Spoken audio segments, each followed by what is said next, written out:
I can understand your stance right now. We've discussed it many times. The background, the allegiance to the school, that's where he played, that's where he was a student, all that, in addition to, okay, look at what he's proving at Oregon. In 2018, though, why were you sold on him? I felt like it was a gig. Number one, some of the same things, and not even just the winning stuff. As far as just him as that. The biggest thing about Miami is being a CEO and being a leader of men and recruiting. He's had that, which is why he got hired at Oregon to take. Well, he left Alabama to go to Oregon as assistant head coach, as head of recruiting, and the offensive line coach and co-offensive co-OC. When he was at Alabama, he did the same stuff: offensive line coach, head of recruiting, assistant head coach. So those things, when you write it in, that kind of mentality, there has to be a certain mentality to get that stuff done. For Nick Saban to have you lead his head of recruiting, there's things that you had to bring to the table. So even back then, before he had the Rose Bowl wins, because I foresaw that happening based on who he was and based on what he was bringing to the table and based on him being able to stack the cupboard with recruiting. So I foresaw the two-time Pac-12 champion, the Rose Bowl champion, now about to be the third-time Pac-12 champion.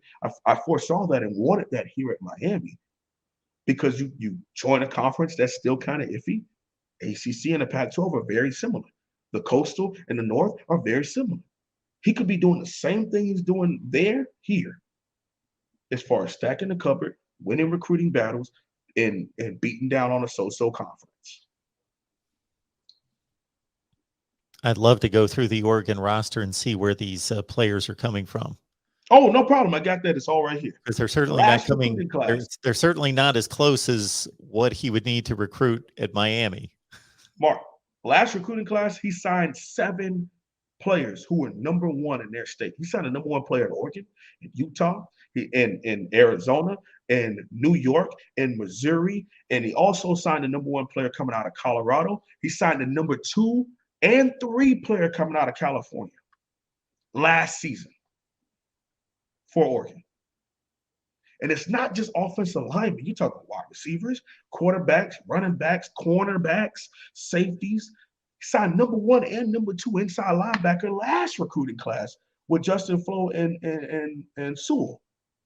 Number 1, he was number 1 now for them. Number 10, Joe Flo, he was hurt this year. Okay. Then you look at what he's done as far as recruiting and developing. He landed the number 1 recruit in the country in Kayvon Thibodeau. Now, solely out of defensive line coach, one of the best defensive line coaches out there, was the one who actually developed him.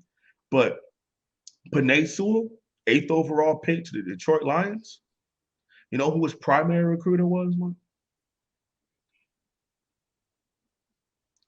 Alex Mirabal, assistant head coach, offensive line coach. His secondary recruit was Mario Cristabol. He was the number 1 guard in the country. They turned him into a left tackle prospect, 8th overall pick. I'm just saying. Um, it's just that simple. I know that as passionate as I am about Mario, it creates people who want to go on the opposite and think I'm just kissing his ass. It's not that. It's what he has put to the table and what he's put out there, man. It's just It would be it's his something to substance is a substance. it would be something to take what you just ran down in regards to the level of recruits he brought in from all those states and see where that position of player typically goes. Number 1 player in the state of New York. I'm guessing that player usually goes to Penn State, somewhere like that. Right. Number 1 players in Utah, Colorado probably go to Utah or Colorado or go to Nebraska, or maybe they go down to Texas or Texas A&M, somewhere like that, and on and on. And obviously the best players in California traditionally have gone to USC. So, I mean, like I said, just because I'm reading some of the comments and they're like, "Oh, get off of them, man." Sheesh. It's that simple. And I don't like to crap on Lane, but I had the conversation with Mark last week. Lane ain't never won nothing. There's 2 bowl wins. We're at FAU. He won one last year, but he went 5-5. Okay, so he's 1-1. Yeah. Okay. So and like I said, if he's the head coach, I'll be a little disappointed. I'll get on, and we'll roll because he'll be the head coach. But for someone who, as far as that leadership, as far as rebuilding a program, as far as changing the mindset of what we had, and just this being country club you, sunshine you, we just chilling and hanging you, it's just it's that simple. What has Mario won? Hey man, if you just want to do a simple Google search, and I know a lot of people are like, look at his record, his overall record. This is a guy who was the second coach ever at FIU. Okay, Florida International. It's not a big program, so a lot of his losses are there. In his time at Oregon, he's lost 10 games in 4 years. 3 of them was in a COVID year. Oregon is After losing the obviously a first round point. place. Yeah, it's obviously a place where you can win, but it wasn't being done the few years before he got there. Willie Taggart went 7-6 his 1 year there. Mario comes in, win a Pac-12 championship, win a Rose Bowl, finish in the top 5 or 6 in the country, win a Pac-12 championship, win a Fiesta Bowl.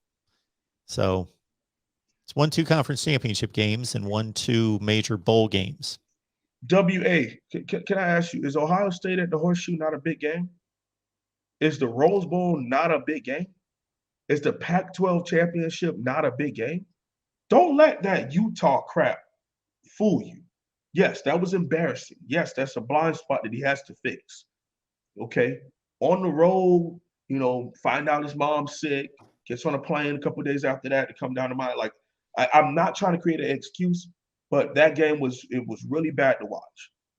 But for you to get on here and say like he doesn't win the big game on the road, come on, man. I'm not gonna get it anyway. Y'all know where to find me on YouTube. Y'all know where to find me on Twitter, and my number is public. So if you have a problem and you want to talk to me about any of that kind of stuff, you know where to find me. Just that simple. Ohio State hadn't lost a game at home in 4 years. Mark, it just you get to doesn't the point where happen. you understand people are trolls, so they just like they're doing it to get an arousal out of me, and I'm letting them win right now by responding to them because it's that kind of poison. We got to get out the fan base. We got to get people. One angry black man like that. That is just stupid. Just stupid. We'll take this question as a super chat. Appreciate that, MDB. Should we ever consider Terrence Lewis? Absolutely. Absolutely. Yeah. Terrence Lewis is T2, inside linebacker from Miami, who went up to Maryland. We've talked about him multiple times. He had a lot of off the field stuff, and people are kind of, he had a big question mark. It's just that simple. So I think he's a good player. I think again, he would not have worked under the Manny Diaz regime, and he would have gotten in trouble, and people would have been like, "Oh, why did you take this guy?"